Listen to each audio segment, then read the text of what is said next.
अनि अन्य चाहिँ दिनानुदिन हरेक नयाँ रोगले चाहिँ अहिले यहाँ स्थानीय जनता चाहिँ ग्रसित भएको अवस्थामा मात्र बालनजीलाई के अनुरोध गर्न चाहन्छु भने को लागि चाहिँ बोलाउनु भएको छ भन्ने जुन जानकारी थियो त्यसमा हामी 3 नम्बरको वडा अध्यक्ष र म चाहिँ जाँदै गर्दा तपाईको पौने घण्टा जति उहाँहरूले 11 बजे भन्नुभएको थियो। हामी 12 बजे पुग्यौँ र उहाँ 12 बजे पुग्दाखेरि बालनजीले मिटिङ सकियो, हामी अब अर्को मिटिङ छ, हामी अब फेरि दोहोऱ्याएर मिटिङ बस्न सक्दैनौँ भन्ने कुरोको लागि चाहिँ बोलाउनु भएको छ भन्ने जुन जानकारी थियो त्यसमा हामी 3 नम्बरको वडा अध्यक्ष र म चाहिँ जाँदै गर्दा तपाईको पौने घण्टा जति उहाँहरूले 11 बजे भन्नुभएको थियो। हामी 12 बजे पुग्यौँ र उहाँ 12 बजे पुग्दाखेरि बालनजीले मिटिङ सकियो, हामी अब अर्को मिटिङ छ, हामी अब फेरि दोहोऱ्याएर मिटिङ बस्न सक्दैनौँ भन्ने कुरोको एम्बुलेन्ससम्म पनि हिँड्ने स्थिति छैन यो बाटोमा। अहिले सिटोलमा फोहोर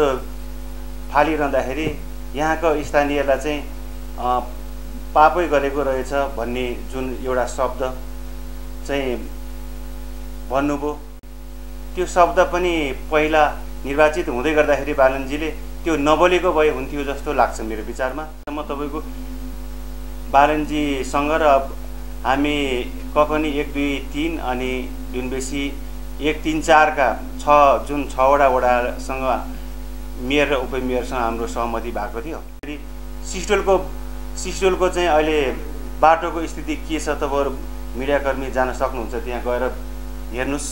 यहाँ हजार तपाईको स्थानीय जनतालाई चाहिँ महामारी रोग, त्यहाँका इत्यादि चाहिँ भयावह स्थितिमा बाँचिरहनु पर्दाखेरिको तनाव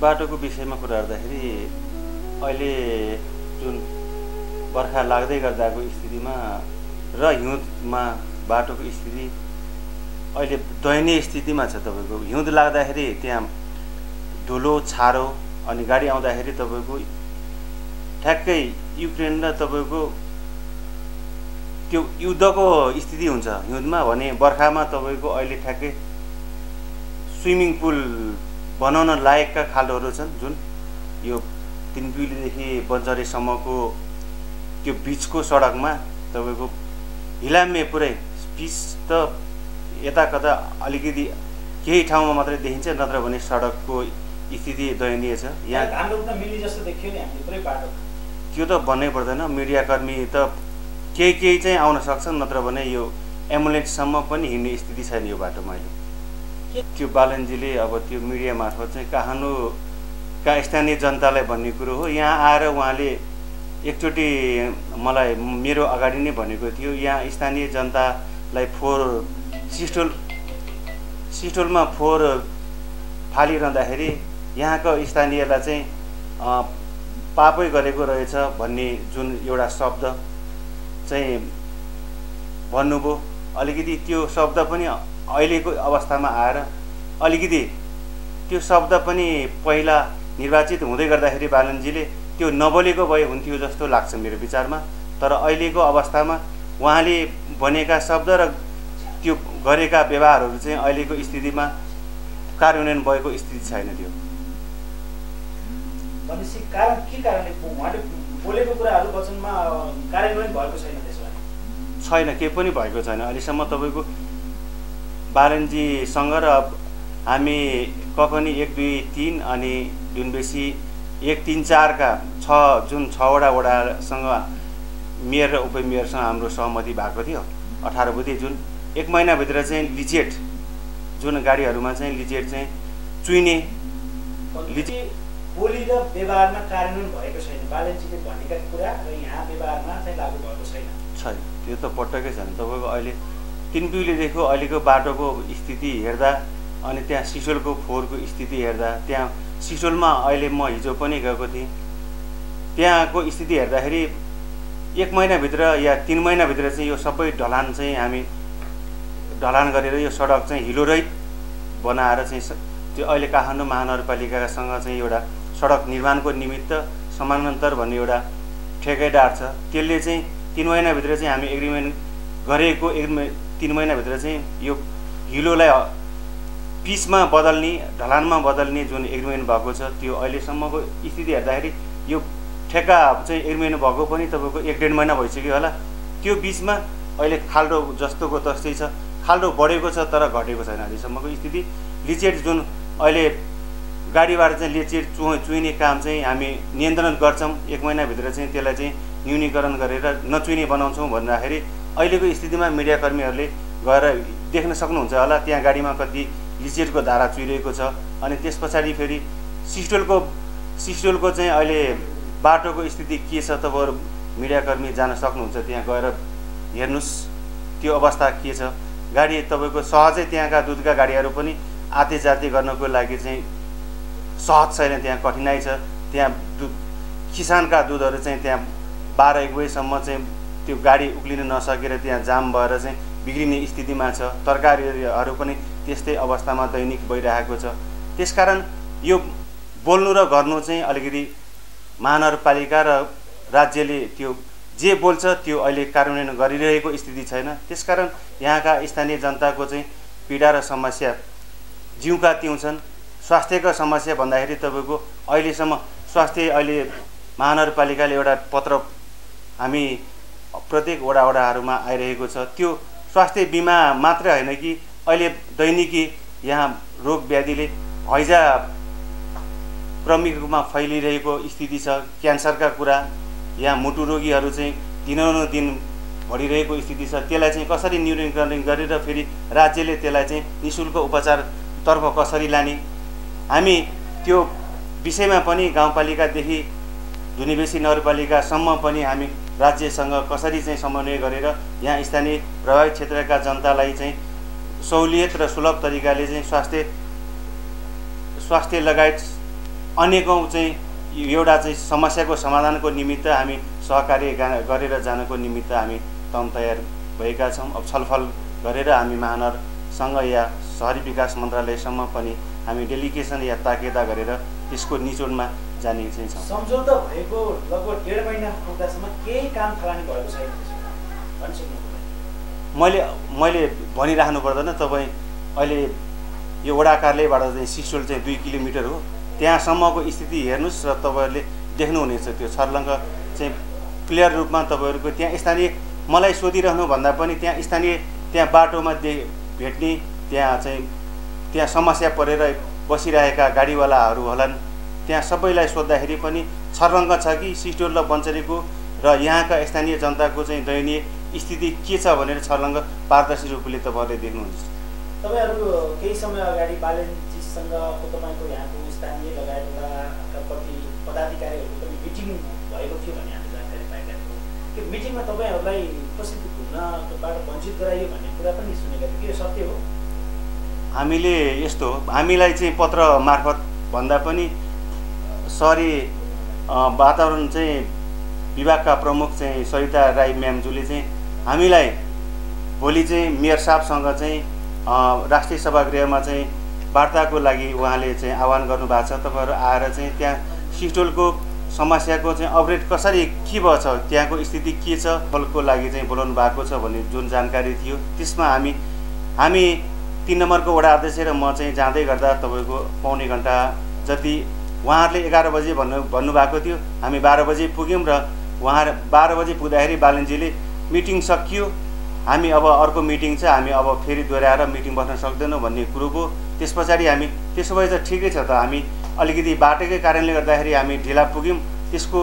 त्यसको अलावा हामीले चाहिँ फलको लागि चाहिँ बोलाउनु भएको छ भन्ने जुन जानकारी थियो त्यसमा हामी 3 नम्बरको वडा अध्यक्ष र म चाहिँ जाँदै गर्दा तपाईँको पौने घन्टा जति उहाँहरूले 11 बजे भन्नुभएको थियो, हामी 12 बजे पुग्यौँ र उहाँ 12 बजे पुग्दाखेरि बालनजीले मिटिङ सकियो, हामी अब अर्को मिटिङ छ, हामी अब फेरि दोहोऱ्याएर मिटिङ बस्न सक्दैनौँ भन्ने कुरो भयो।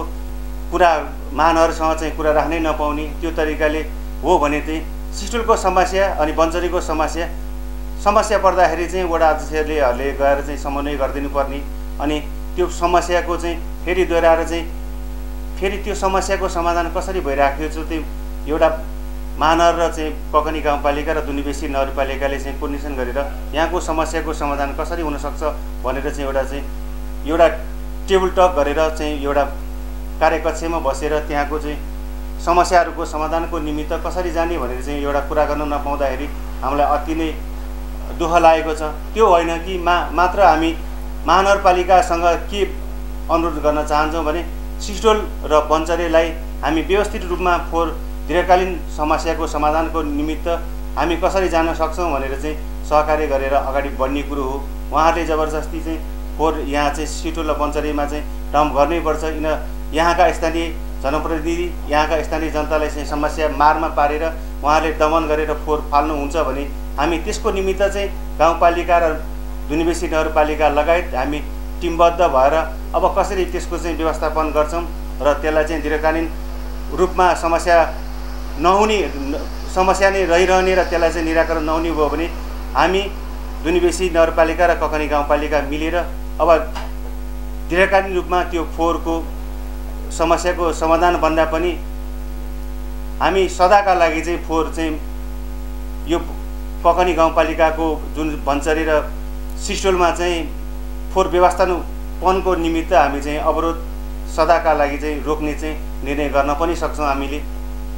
यो फोहोर भनेको फोहोरले गर्दाखेरि समाज काठमाडौँमा तपाईँको फोहोर 3 दिन चाहिँ रोकिँदाखेरि त्यहाँ चाहिँ काठमाडौँ नगरपालिका ललितपुर अनि अन्य उपत्यकाभित्रका त्यहाँ सहरहरूमा चाहिँ हैजा महामारी फैलिएर चाहिँ त्यहाँ चाहिँ भयानक रोगहरू चाहिँ जुन फैलिने चाहिँ उहाँहरूले चाहिँ अनुमान र त्यहाँ चाहिँ विश्लेषण गर्ने गर्नुहुन्छ त्यहाँका विज्ञहरूले। यहाँ सिटोलमा र बन्चरीमा चाहिँ तपाईँको 17 वर्ष भइसक्यो त्यहाँ फोहोर चाहिँ अस्तव्यस्त रूपमा तपाईँको आएर त्यहाँ डम्पिङ साइट होइन, त्यो चाहिँ एउटा चाहिँ स्टोरेज, त्यो एउटा चाहिँ ल्यान्डफिल पार्किङ स्थल जस्तो बनाएको। तर त्यसकारण त्यो स्थानमा अब कसरी चाहिँ त्यो फोहोर व्यवस्थापन भइरहेको छ, त्यहाँ फोहोरको चाहिँ डाँडै वातावरण त्यो चाहिँ त्यहाँ चाहिँ हनन भएको स्थिति छ। त्यसकारण हामी चाहिँ यो तरिकाले मानव अधिकार चाहिँ हनन भएको स्थिति छ। मानव अधिकार जुन हामी नेपालका अधिराज्यभरिका चाहिँ मानव अधिकार जुन सङ्घ संस्था छ उहाँहरूले चाहिँ के हेरेर बसिरहनु भएको छ। त्यसकारण हामीले विकास चाहेको होइन, हामी चाहिँ स्वतन्त्र र वातावरणमुखी तरिकाले यहाँ स्थानीय जनता बस्न चाहन्छ। हामीलाई त्यो महानगरपालिकाले वार्षिक त्यो 3 करोड ककनी र दुनबेसीलाई चाहिँ 3 करोड, त्यो जम्मा 6 करोड पैसाले हाम्रो यहाँ तपाईँको ककनी गाउँपालिका र दुनबेसी नगरपालिका गरी यहाँ हजार तपाईँको स्थानीय जनतालाई चाहिँ महामारी रोग, त्यहाँका इत्यादि चाहिँ भयावह स्थितिमा बाँचिरहनु पर्दाखेरिको तनाव। त्यसकारण हामी पैसा भन्दा पनि शान्ति र समृद्धका साथ हामी आफ्नो जुन जन्मेको माटोमा हामी रमाएर बस्न चाहन्छौँ, त्यो स्थिति अहिलेको अवस्थामा छैन। त्यसकारण यो फोहोर दीर्घकालीन रूपमा समस्याको समाधान हुन्छ भने मात्रै त्यो फोहोरलाई हामी स्वागत योग्य र स्वीकार गर्छौँ, होइन भने हामी यो महानगरपालिकालाई हामी ककनी गाउँपालिका र दुनबेसी नगरपालिकाले अघि मैले भने जस्तै सहकार्य गरेर दीर्घकालीन रूपमा समस्या नहुने भयो भने सदाका लागि यो फोहोर चाहिँ यो सिस्टोल र बन्चरीमा चाहिँ व्यवस्थित त्यहाँ व्यवस्थापन गर्नको निमित्त हामी प्रतिबन्ध पनि लगाउने तरिकाले चाहिँ हामी सोचिरहेका छौँ। छलफल गरेर अब हामी छिटै चाहिँ यसको चाहिँ डिसिजन गर्ने तयमा छौँ हामी।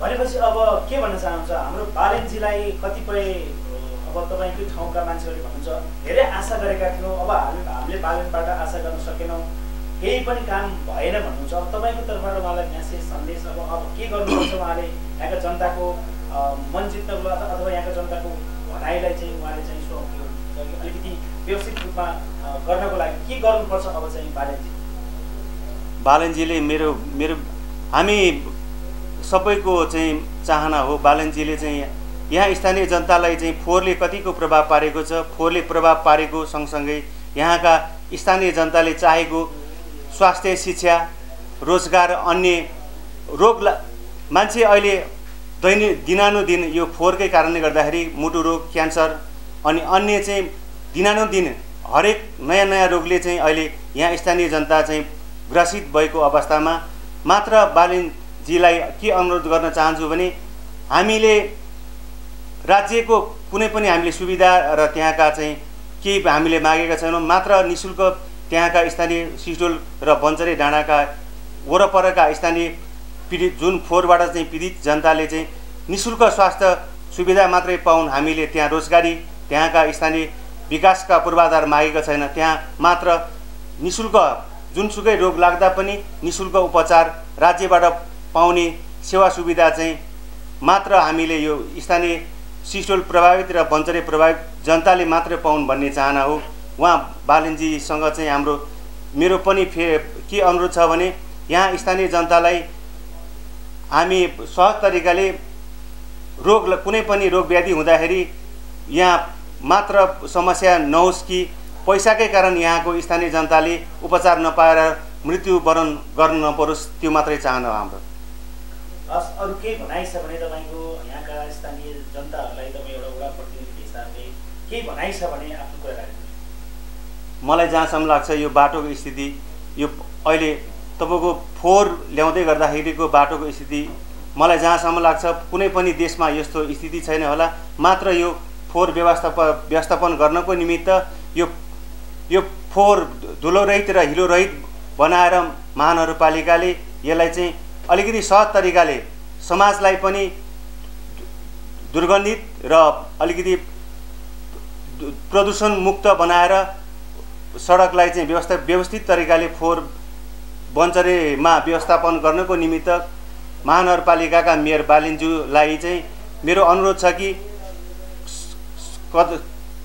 सदाका लागि हामी यो फोहोर व्यवस्थापन सही तरिकाले गर्ने हो भने बाटोदेखि लिएर स्वास्थ्य, शिक्षा, रोजगार र अन्य सबै फोहोरसँग रिलेटिभ जुन सबै चाहिँ के छ यहाँ सबै समस्याहरूको समाधान गर्नको निमित्त यहाँ सहकार्य गरेर जनप्रतिनिधि ककनी गाउँपालिका र दुनिबेसीलाई सहकार्य गरेर दीर्घकालीन फोहोरको समस्याको समाधान गर्नको निमित्त सहज भूमिका बनाएर त्यसकारण अब नयाँ तरिकाले जानको निमित्त उहाँलाई चाहिँ म विनम्र अनुरोध चाहिँ गर्न चाहन्छु।